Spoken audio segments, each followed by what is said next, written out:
እስከዛሬ በቪዲዮ ገብቼ አላውቅም። ዛሬ ለሪስፔክት ለሳይመን ለሱ ክብር ስል እንዲህ ነው የምገባው እና በጣም አዝኛለሁ። ሀቡ የፈለገ ነገር በመሀላችን ቢሆን እኔ በፍጹም ለልጅሽ ይሄንን አልመኝም። አንቺን ብትሆኚ በእኔ ልጆች ላይ እንዲህ አይነት ነገር ብትሰሚ ዝም እንደማትይ አውቃለሁ። የፈለገ ነገር በመሀላችን ቢኖር የሚያምሽ ህመም እኔን ያመኛል። እኔ 3 ኦቲስቲክ ልጆች አሉኝ። 6 ልጆች ሲኖረኝ 3ቱ ኦቲዝም ነበሩ። አንዷ አልሐምዱሊላ ኪውር ሆና ደህና ብትሆንም 2ቱ ልጆቼ ስቲል ግን እኔና አንቺ አላህ ብርታታችንን፣ እውቀታችንን፣ ችሎታችንን አይቶ የሰጠን ስጦታ ነው። ቦታችንን አመቻችቶ አንቺም ልጅሽን ቴክ ያደረግሽለት ነገር እኮ ለልጅሽ ሌላው ዛሬ እየተሳደቡ ያሉት ሊያደርጉት የማይችሉበት ቦታ ሆነው ቁጭ ብለው ነው። ልጅሽን ከልጆቻችን እኩል አድርገሽዋል። እኔም በበኩሌ ባለሁበት ቦታ ልጆቼን ሰፖርት አደርጋለሁ። እናንተ ዛሬ አንደበታችሁን በድፍረት ከፍታችሁ የተናገራችሁ ሰዎች ይሄንን እንኳን እንድታደርጉ የማትችሉበት ቦታ ሆናችሁ ነው። ግን ምንም ቢሆን ምን ልጅ አይነካም። እኔ የእውነት ነው ያመመኝ ሀቡ፣ የእውነት የፈለገ ነገር ከማንም ጋር ምንም ቢኖረኝ ልጅ ማለት እንጃ። ከዚህ በፊት አዚዛን እንዲያደርጋችሁ ዛሬ ሀቡን፣ ነገ ሌላውን ትቀጥላላችሁ። ለነገ ለራሳችሁ ፍሩ፣ ለራሳችሁ። እኛ ምን እንደሚሰማን ታውቃላችሁ? እኔ ምንድነው ዊሽሽ ብላችሁ ብትጠይቁኝ እኔ ከመሞቴ 1 ቀን በፊት ልጆቼ ይሙቱ ነው የምለው።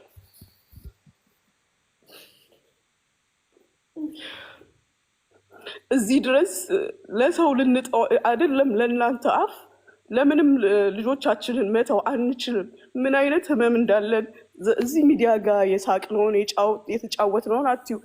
በራችንን ዘግተን ብዙ የምንል ሰዎች ነን። ዛሬ ልጇ ስለሰማ አይደለም፣ እሷ ነገን እየፈራች ነው የምትኖረው። እንደኔ እኔ በሌለውበት ምን ይሆናል፣ ማን ሰፖርት ያደርገዋል እያለች ነው የምትኖረው። እንደኔ ፍሩ፣ አላህን ፍሩ። ልጅ አይነካም። እኔ ጌጣችን እኮ ናቸው፣ ለእኛ የገነት በሮቻችን ናቸው። አላህ ይሄንን በላ ሲሰጠን እኮ ሊያነሳልን የፈለገው ነገር ስላለ ነው። እናንተ ያልገባችሁ ሀቡ በፍጹም እንዳታዝኝ፣ በፍጹም። አንድ ነገር ልንገርሽ፣ እኔ በሚሆነው እየሆነ ባለው ነገር እኔ ቤትሽ አልገባም፣ ታውቂያለሽ። በሚሆነው ነገር ጁን ታውቂያታለሽ። አንድ ቀን ጠየኳት፣ ጁዬ እቺ ልጅ ምን እያደረገች ነው ያለችው? ለምንድን ነው የሁሉ የሚሆነው ስል ኧረ እኔ ምን አውቄ ከመርዳት እንትን ከማለት ሌላ ነገር የለም ስትል እኔን ራሱ ገፋፉኝ፣ ቤትሽ መግባት ጀመርኩኝ። ምንድን ነው እያሳወቁሽ፣ ማንነትሽን እያሳዩልሽ ነው ያሉት። እና ሀቡ እወድሻለሁ፣ እህቴ ነሽ። ምንም ብንነጋገር እኔ እና አንቺ ልጅሽ ልጄ ነው። እሺ፣ በጣም አመሰግናለሁ። ልጆቼ ቢነኩም እንደምትነሽ ያውቃለሁ። እኛ ልጆቻችን ጌጦቻችን ናቸው፣ የገነት በሮቻችን ናቸው ሀቡ። እና በቃ ወደኋላ እንመለስ ታለ ይበቃል። ሀቡዬ አይዞሽ፣ በርቺ እህቴ። እሺ፣ በጣም አመሰግናለሁ ሙኒት፣ በእውነት በፍቅርሽ አሸነፍሽኝ። በጣም አመሰግናለሁ። ይህንን አብራችሁን የቆማችሁ ሁላችሁ እህት ወንድሞችን አረሳም መቼም ለእኔ አይዶኑ ለእናት ከልጆቿ በላይ ምንም ነገር የለም እና እኔ ብዙ ነገር ደርሶብኛል በህገወጥ ደላሎች፣ በሌቦች፣ በመጥፎ ሰዎች። ግን እናቴ አባቴ እኔ ስሰደብ እንደዚህ አልታመምኩም፣ እንደዚህ ሞተች አልተናገርኩም። ማለት በውስጥ አልቅሼ ነው ዝም ያልኩት፣ የተውኩት ለፈጣሪ ሰጥ። አሰላሙ አለይኩም ወራህመቱላህ ወበረካቱ። ውድና የተከበራችሁ የተወደዳችሁ ውድ ቻናሌ ቤተሰቦች እንዴት ናችሁ? ደህና ናችሁ ወይ? ሰላም ናችሁ? እኔ ጋር ሁሉ ሰላም፣ ሁሉ መልካም ነው። እንግዲህ ዛሬ መጥቻለሁ። ጠፍቼ ብቅ እያልኩኝ ነው ማለት ነው። እንግዲህ ዛሬ ዶክተራችሁን ይዤላችሁ መጥቻለሁ። ትናንትና ቲክቶክ እንደዚሁ ለቅሶ በለቅሶ ዋለላችኋለሁኝ። በጣም ያሳዝናል ሐቂቃ። በነገራችን ላይ ሰዎች የፈለጉ ጥፋት ቢያጠፉ እነሱን የፈለጋችሁ ነገር ማድረግ ትችላላችሁ። በልጆቻቸው አትምጡባቸው። ልጅ ማለት ስስብልት ማለት ነው። ሐቂቃ የወለደ ነው የሚያውቀው ይላሉ አብዛኛው ጊዜ። እንግዲህ ወልደን እናየዋለን። እና ሀቢባ ትላንትና እያለቀሰች ነበረ። ከዚህ በፊት ግን የተናገረችው የፈለገ ሰው የፈለገ ነገር ይበለኝ ጭንቅላቴ ላይ መጥቶ ቢጨፍር ራሱ ምንም መስሎ አይታየኝም፣ እኔ እንጂ ሌላ ሰው አይደለውኝም እያለች ነበር። እና ምንም ብታረጉ ምንም መሆንላችሁ ነገር የለም ብላ ነበር።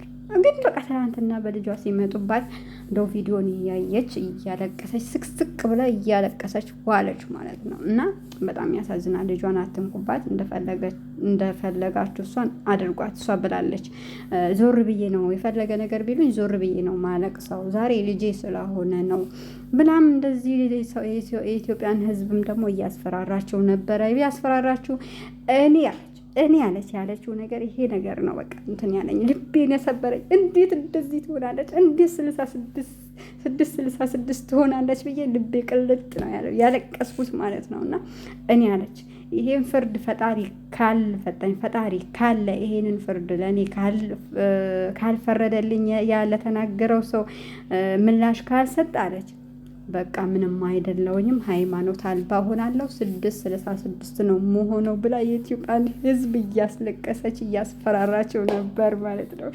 እንደው ያሳዝንም። እንደው ከእስልምና ወጣ፣ ከሃይማኖት ከኦርቶዶክስ ወጣ። እንደው 666 እንደው አሁን ኖሮ ተወዶባቸው 666ቶች ራሱ ዘይትና ዱቄት ሲወደድባቸው እነሱ ራሱ እያለቁ ነው። እና ወደ እነሱ ልትሄድ ነው። እና አሳዘነችኝ በቃ ማለት ነው። አንድ ሰው በስሙ ብቻ የወደ አንድ እምነት ወላሂ አታናግርኝ ሀቢባ አታናግርኝ። አሁን አንቺ እምነት አለሽ? በመጀመሪያ እውነት ለመናገር እምነት አለሽ? ኧረ ይከብዳል። ያም በዛኛውም ሃይማኖት የሆነ ባህል ሲመጣ ማጨብጨብ ነው፣ መብላት ነው፣ መጠጣት ነው፣ መስከር ነው። ሌላ የምታይ ነገር ስለ እምነት በቃ በአመት ረመዳን ይመጣል፣ ሂጃብ ከየትም ከተወረወረበት ይፈለጋል፣ ያ የፈረስ ጭራም ይቀመጣል። ከዛ መች ነው 29 ቀን ቀረ፣ 28 ቀን ቀረ፣ 27 ቀን ቀረ እያልሽ ከዛ ልክ ነገ ኢድ ነው ሊል አቤት ሂጃቡን የወረወርሽበት። እኔ እርግጠኛ ነኝ ጋርቤጅ ውስጥ ነው የምታስገቢው ይመስለኛል አንዳንዴ ሳስብ ማለት ነው። እና አላህ ሂዳያ ይስጥሽ። እንደዚህ አይነት ሰው ደግሞ ሀቂቃ ሙስሊም ነኝ ስትል ባለማፈሯ እኔ ራሱ አፈርኩባት። ሙስሊም ነኝ ትላለች አብዛኛው ጊዜ ወላሂ አልሐምዱሊላህ ምናምን ስትል በጣም አፍራለሁ። ምክንያቱም ሌላው ይቅር ሙስሊም ከዚህ በፊት የተናገረችው ነገር አለ። እሷም በሙስሊም ነኝ ስትል ውስጧ እኮ የሆነ እንትን እያለች ነው እየተሰቀጠጠች ምናምን በቃ እየፈራች ነው እንደዛ የምትለው። ለምን ከዚህ በፊት እኔ ሶሻል ሚዲያ በአባቴ ስም አልጠራ ማለች። ለምን አላት በኮሜንት ማለት ነው። ለምን እኔ ነኝ የጻፍኩላት። እንደውም እንዴት ለምን አልኳት። ከዛ አባቴ ሐጃጅ ነው ሼህ ነው ሐጃጅ ነው ያለችው። አባቴ ሐጃጅ ነው፣ በአባቴ ስም እኔ እንደዚህ ሶሻል ሚዲያ ላይ እንደዚህ ሆኜ ወጥቼ አባቴን ላሳድብ አልፈልግም። በቃ ያኔ እንድታወቅባት ራሱ አፈልግም ነበር። አሁን ነው በቃ ሶሻል ሚዲያ ሰው የልብ ልብ ሲሰጣት ምናምን እንጂ በመጀመሪያ የሆነ መሳቀቅ ነገር ነበራትና አሁን ህዝቤ የኢትዮጵያ ህዝብ ታውቃላችሁ ከነፈሰበት ነው የሚነፍሰው። ሀቂቃ በጣም ቲክቶክ ላይ በተለይ ዩቱብ የምናውቃቸው ጥሩ ስራ ሲሰሩ የነበሩት እዛ አውደልዳይ ሆኖ ስናያቸው አይዲያ ፈልገው በቃ ሀቢባን ዛሬ ወዷታል፣ ነገ ይጠላቷል፣ ነገ ይጠሏታል፣ ከነገ ወዲያ ይወዷታል። በቃ እንደዛ አስመሳይ ሲሆኑ አውደልዳይ ሲሆኑ በጣም ያስጠላል። እና አንቺ ሲጀመርም ልጅሽን አላህ ሙሉ አፍያውን ይመልስለት። እሱ ሲያድግ ሁሉንም ነገር ተምሮ ምን ብሎ የራሱን ምርጫ ይመርጣል። ያው አሁን አባታቸውን ስለመወድ ኦርቶዶክስ አድርጋቸዋለሁ ብላለች። እና አላህ ያሳድገው። በልጅ መፈተን ቀርቶ በቤተሰብ ስንፈተን ራሱ የሚሰማን ያኔ በቃ የሚደርስብንን ነገር እኛ እናውቃለን። እንኳን በልጅ ቀርቶና ልጇን አትንኩባት። እሷ እንደፈለጋችሁ ማድረግ ትችላላችሁ። በመቀጠል ደግሞ ወደ ራስሽ ብትመለሺ አላህን እንደሌለ ካለ ብለሽ ስትናገር እኔ በጣም ነው ያፈርኩት። 66 እኔ ከእምነቱ ወጥተሻል ብዬ ሙሉ በሙሉ ለመናገር ሞራኑ የለኝም። ምክንያቱም ትናንትናም ያለሽበት ሁለት አይነት ጨዋታ እየተጫወሽ ስለሆነ ሰውም ዝም በቃ ሙስሊሙም ዝም ብሎ መልስም ያልሰጠሽ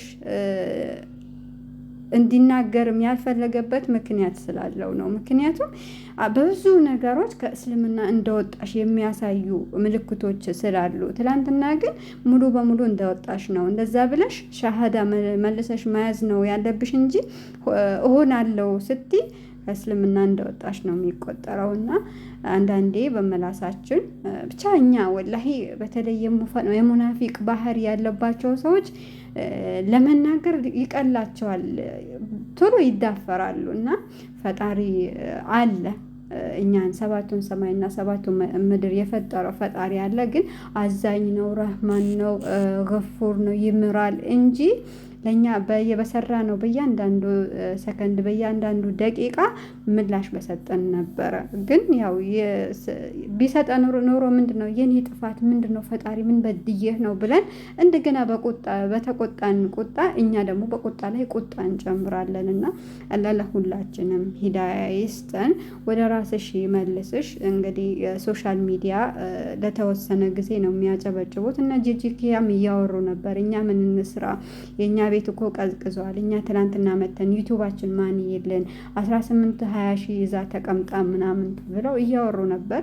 ኸይር ስራም እየሰራሽ ነው፣ ጥሩም ስራ መጥፎም ስራ እየሰራሽ ነው ያለሽው። እንግዲህ ከጉራጌው ህዝብ ሊያጣሉሽ ነው የተነሱት። እኛ ግን ተረድተንሻል። የጉራጌን መግለጫ ለመግለጽ ነበረ ይሄን አክል ያደረግሽው እና ሰው ባለመረዳት ነው።